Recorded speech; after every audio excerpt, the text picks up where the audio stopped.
Okay, folks, we're back again after a short break with Pete Milano. So we just finished going over the announcement that was already made on the Northeast Board about your upcoming tournament, January 26th at the Black Bear.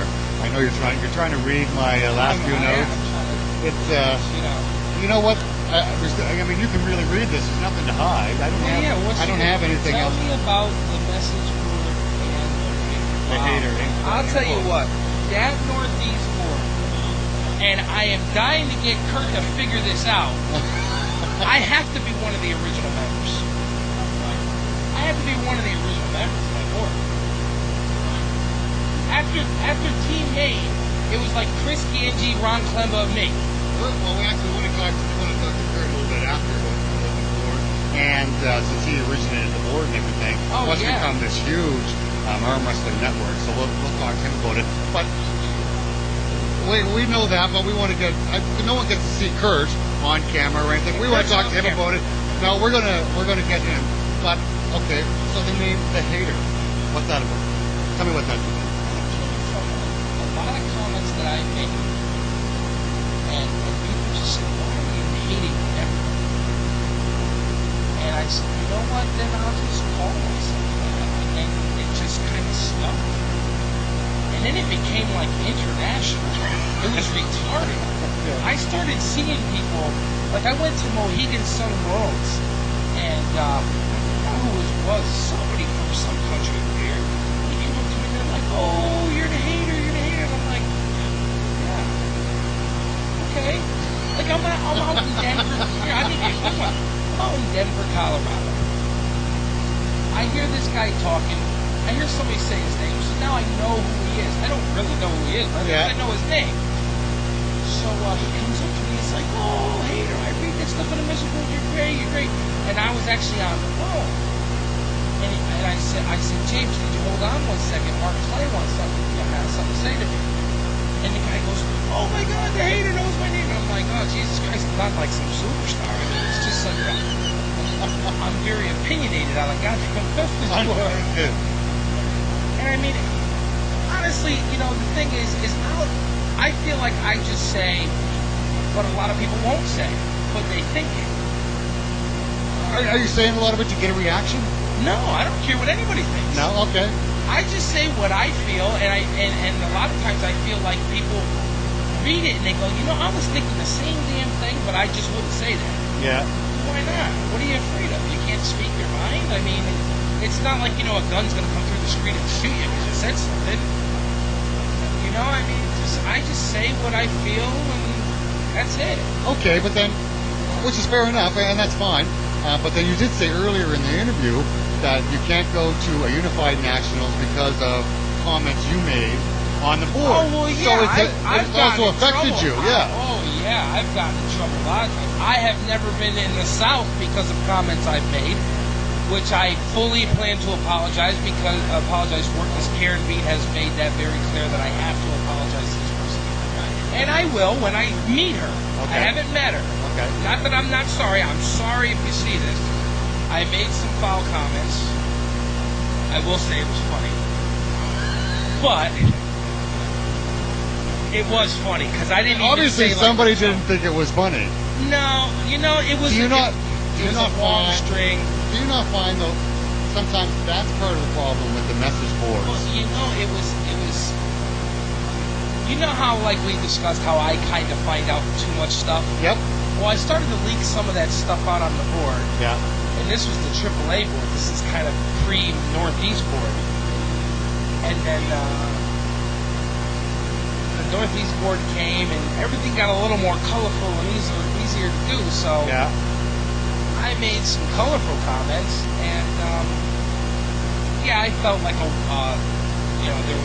there was a strong tree and a strong rope and an oak tree. I think the comment was a strong rope and oak tree waiting for me down in the Florida state. So I've stayed away from going down to Florida until I'm able to confront that person and apologize.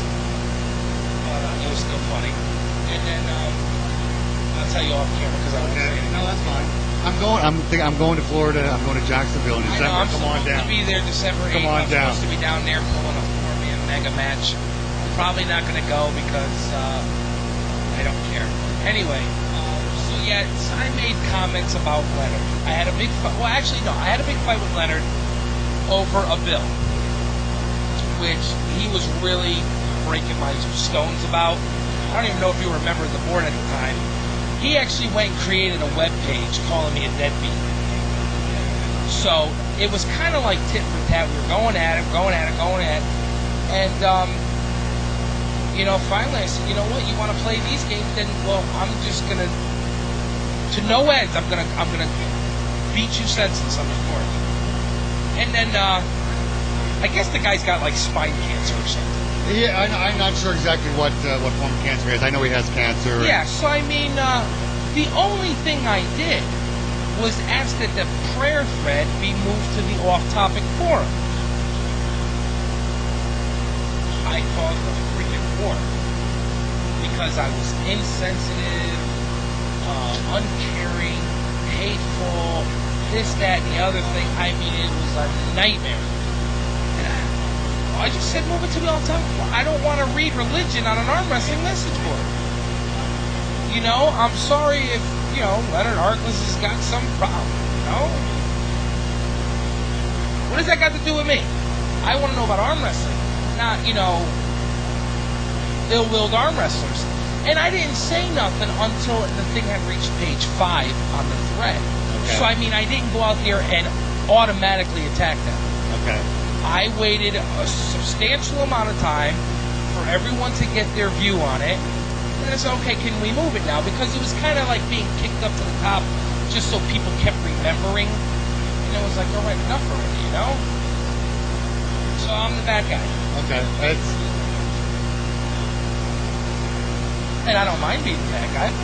Well, I mean, you know what? It's quite obvious on the message boards you don't mind being the bad guy because, not to say that you're saying things on purpose, but you're speaking your mind. Exactly. And whatever repercussions are. Moved, and then I'm going to tell you. I mean, everybody always tells me I'm such a hateful person, and it's not that I'm hateful. I just really don't care. Yeah. You know what? And honestly, so I don't get the hateful part. I don't get the. Well, you know what? Having met you a couple times, talked to you on the phone a couple times. There's some stuff on the message board that you said that may ruffle some feathers. Agreed. Sure. And sometimes I'll go out there and just be colorful just to do it anyway. I don't care. I mean, only because now it seems like I almost get away with just about everything. I mean, although I tried it on the Canadian board, I was attacked immediately. Now, did the moderator Ryan Espy, did he slap you right away? No, he didn't slap me right away. It all stemmed from when Kurt Howgate banned me from the board for a day. Okay, we're going to let Kurt answer for himself later. I decided to go on the Canadian board and unleash hell. So, I just went on the message board. So, I did. So, anyway, I said a few things. It was on a letter of respect. I said a few more. And then I crossed the line. I put up an animated picture of these two dogs going at it. Okay, yeah. And when the one dog's finished, he gets off the dog and pukes. And everybody said, oh my God, that's enough. You've gone too far. And I said, all right, it's gone, it's enough. Because I even had it like in my profile, so every time I posted, you saw these dogs, banging away, puking at the end. It was great. I got the shirt that says I'm a dick. Got dogs fucking on them. Yeah. I mean, it was crazy. I went completely overboard. Ryan said, you know what? I said you could do whatever you want, but we gotta cut you. Well, there does have to be a line. So you know that. You know there's a line. I found out where the line was. Right, but you knew that beforehand that there is a line. Yeah. You have to. It's just like when I was, when I started to experiment on the Northeast board. Yeah. At the bottom of my screen, I had that guy from CSI Miami. I forget his name, the redhead guy. David Caruso, the actor, yeah. At the bottom of the screen, you couldn't hear it, but you could see it in his lips. It said, and I put that at the bottom of my picture. It was just, kept going. It was like animated. Yeah. So like if you're looking at my profile, he's constantly saying, and it was hilarious. But eventually, I had to get rid of that too. So I when I gotta find these lines. Well, you know what though? So here's my take on what you're doing is you're going to push the envelope until somebody says, "Okay, Pete, that's it." Well, yeah, and to be honest with you, I would say for a while, 99% of it was to make my friend James laugh. James Rodriguez. James Rodriguez. Okay. He just wanted to see how far I could go, and then now it's like. I try to get him to laugh, but he doesn't even read the board much anymore. No. So now it's just my personal amusement. So now well, here's what I see sitting back. So here I am, I'm up in Canada, and somebody will post something, and I think your little phone in your hip pocket there, every time somebody posts, it must beep or something. Because you've got to reply. You know, it's fun. Come on now. All I do is sit home with my kids. So I spend most of my time on my phone. Like if I get a private message, my phone alerts me. Okay. And I think there's an option on the board if someone responds to a thread, it can alert you too. I'll figure that out this week. Okay, yeah. But no, it's just I just so happen to read the board so much. I really need like message board anonymous or something. I really do. Because I think if there was like a poll, how many times you read the board, mine would be like 100 and above. Because I am literally on there ridiculous amounts. So, how did you get to be the guy in the know? How did people start calling? You know what? When I've had questions, so something was brought up on the board regarding Gary Roberts, and I'm going, I wonder what that's all about. So, what did I automatically do? I sent a PM to Pete Milano. Thinking, you know what? He probably knows, so I send a personal message via the board. Well, I keep my ears open, and I really give good constructive criticism. Okay. So I talk to so many people. So this is what I'm getting at, though. So why? Okay, you give good constructive criticism, but why are they telling you all their information? Why is it you and not somebody else? Well, I don't know if they're not telling anybody else, but I know you seem to be the one that knows more than anybody else. Well, it's because, I think it's kind of like a give and take.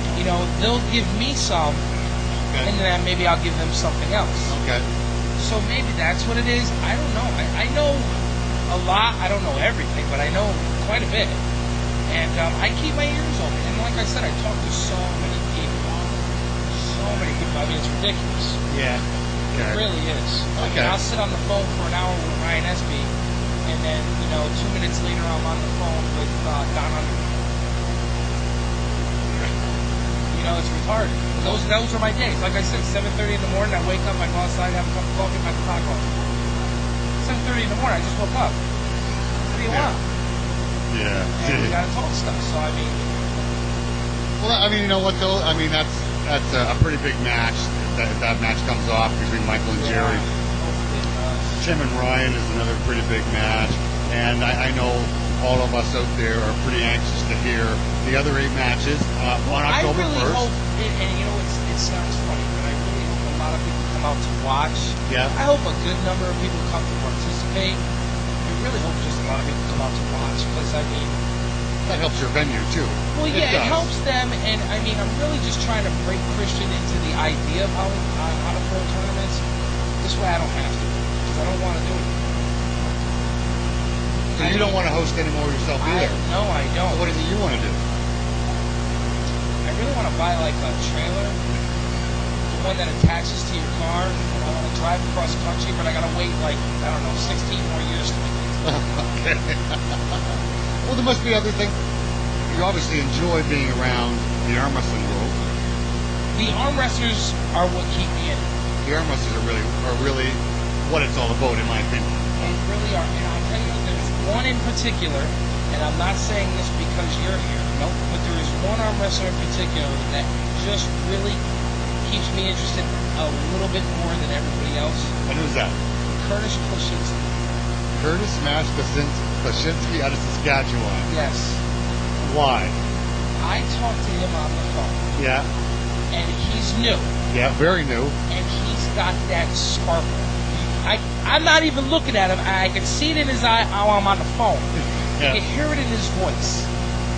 And he, just just like I said, we were having that conversation about trophies. I was having the conversation with him yesterday. We were on the phone for like 2 hours. We were having the conversation about the trophies, and he was telling me how many he had. And I said, because I'm at like 70. I really don't go. Whatever, yeah. Yeah, I'm at like 70. I forgot. I think we counted 68. Because I was counting while he's on the phone. And you know, I told him. I said, you know, the first 5 to 10, you're like, I need more. I need more. You get to like 20 or 30, you really stop paying attention. When you start getting into like 50, 60, 70, you really don't care anymore. Yeah. He goes, everybody tells me that. I said, well, it's the truth. And I was told the same thing, and I never believed it. And now I think to myself, if I've got to move, where the hell are these things going? That's right. So you know what's going to be funny? So I can see it right now. Oh yeah, on in the 3 years, you're going to see Curtis going, can we have a money tournament? Because I really don't want the trophies. I don't have room for plaques. Yeah, I don't want no more trophies. I've got 90 of them. I don't care anymore. I'm going to post this interview with Pete Milano on our sport videos, and Curtis Wyshynski's going to watch it, and he's going to post on the Canadian message board. I can't believe Pete Milano was talking about me. Well, I'm going to tell you, I talked to that kid. I'm not making fun of the kid at all. I talk to him sometimes once a week, sometimes every other week. Yeah. Because he'll get me on the MSN Messenger, and then this way I know he's home. Okay. So then I'll call him at his house, and we'll talk for however long, and just talking to him about the sport. I mean, it kind of keeps me very interested in the sport. So I mean, Tim President over there shooting his mouth off again. You ain't that big.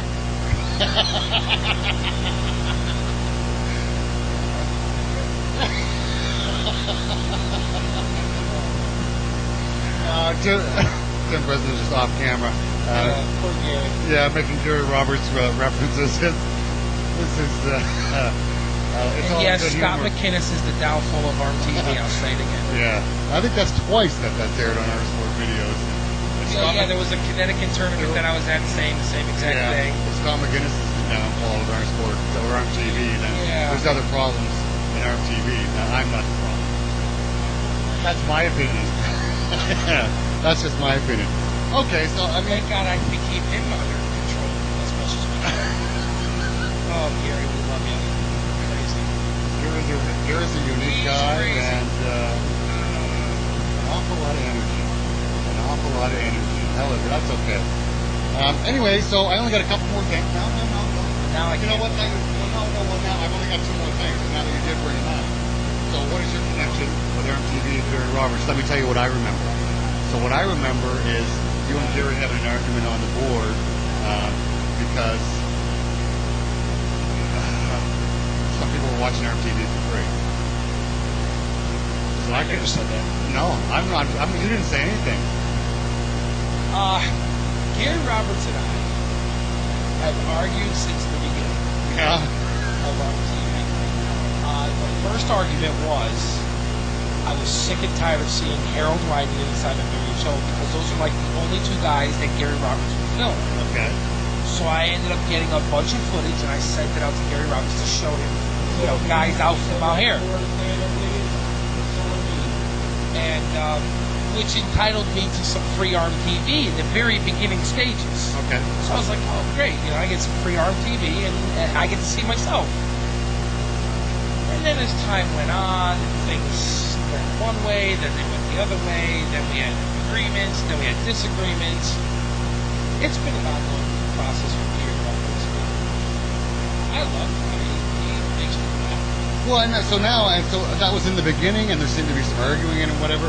And now you guys seem to be getting along. Well, yeah, I mean, we argue from time to time only because I try to keep him. How do I say this? I try to keep him focused. Because if he strays away, or if he just listens to certain individuals and runs with it, it might not be what's in the best interest for everyone. So I gotta try and keep him straight. Just by giving him advice. I don't say, Gary, you have to do this. Yeah. You know, I'll say, Gary, it might be in your best interest to listen to everyone and then come to a conclusion instead of being one-sided. Okay. You know, when he comes up with these ideas, when he does certain things, where he does 9 freaking hours of Bob Brown and 37 hours of Todd Hutchings, and you're gonna tell me there's no favoritism?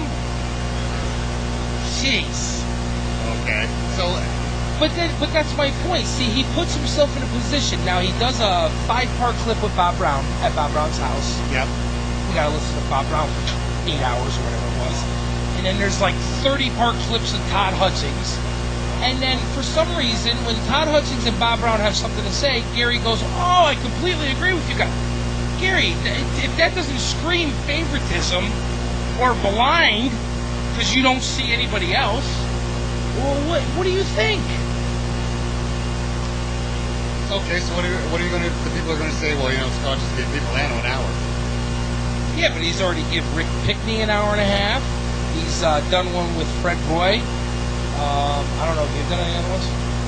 Yeah, just a couple smaller ones at the Nationals. But, so this is just something where you start, and I just want to get different points of view. That's all. Yeah, but I'm a very important person. You have a different point of view. I'm a very important person. I think a lot of people want to hear what you have to say. See, if everyone would listen to me, I think the sport would be further than it is. Nobody listens to me. Well, that's not true that they don't listen to you. Well, yeah, it's not true that they don't listen to me because I have noticed that people will take my ideas, but they just won't a minute later. Well, you know, I've seen some of that. They are listening, whether they implement your ideas or not. I do find they're listening, and you're getting reactions from people too. So they must be listening. Yeah, I mean, well, for example, so under the Gary thing, under the Gary Roberts.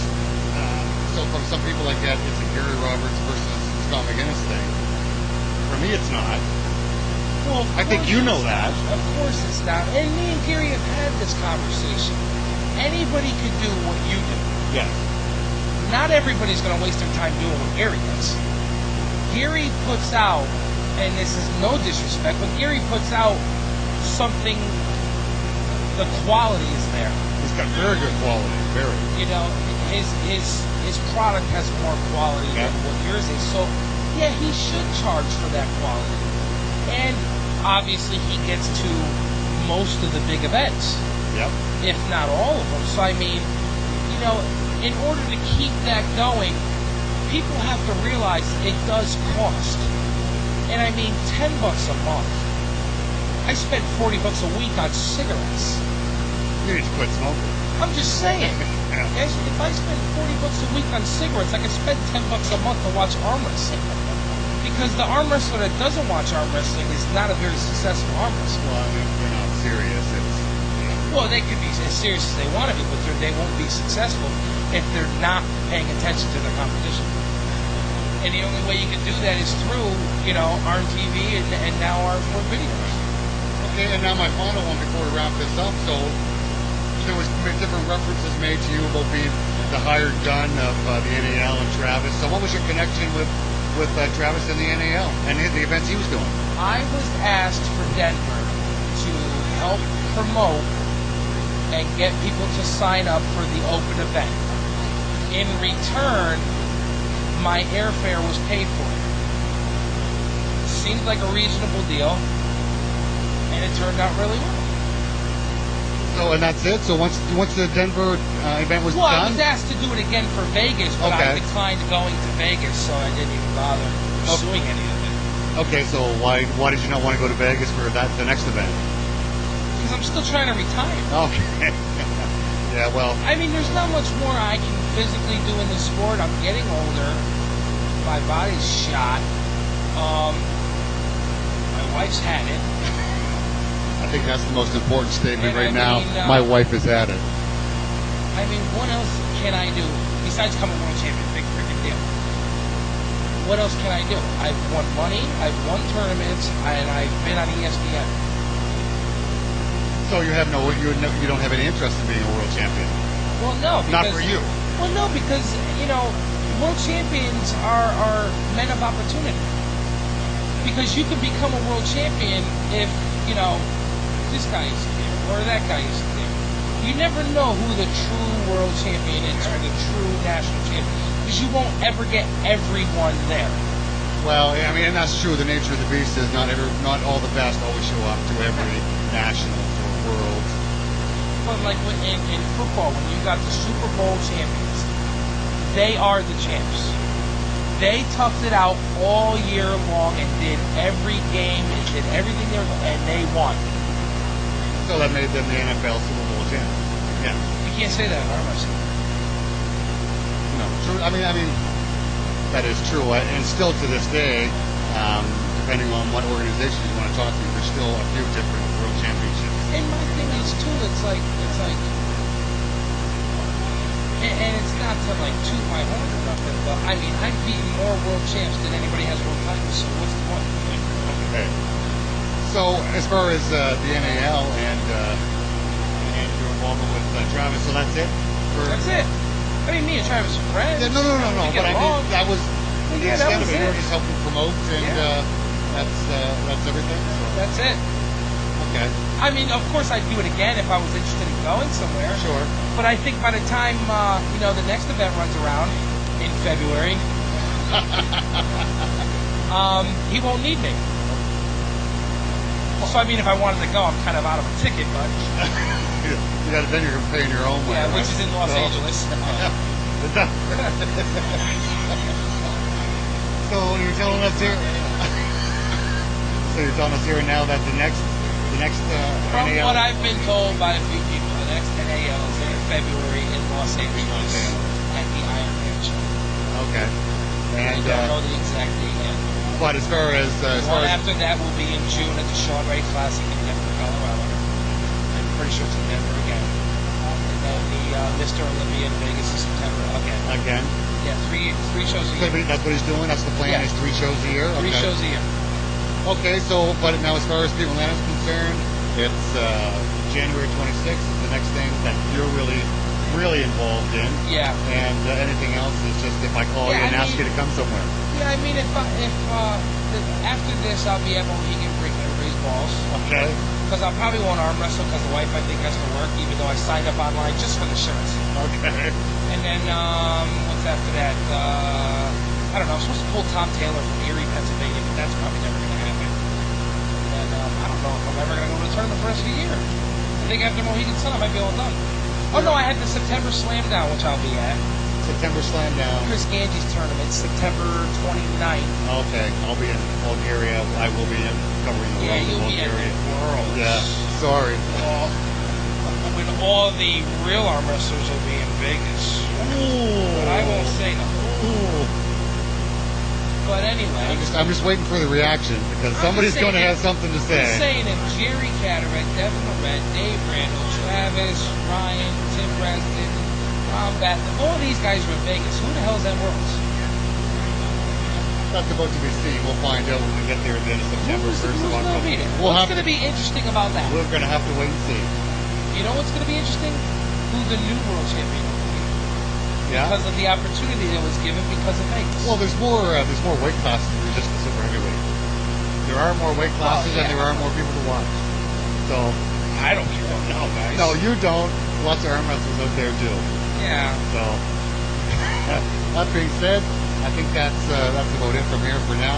I'm quite sure I can probably come up with another couple of pages of questions to ask me.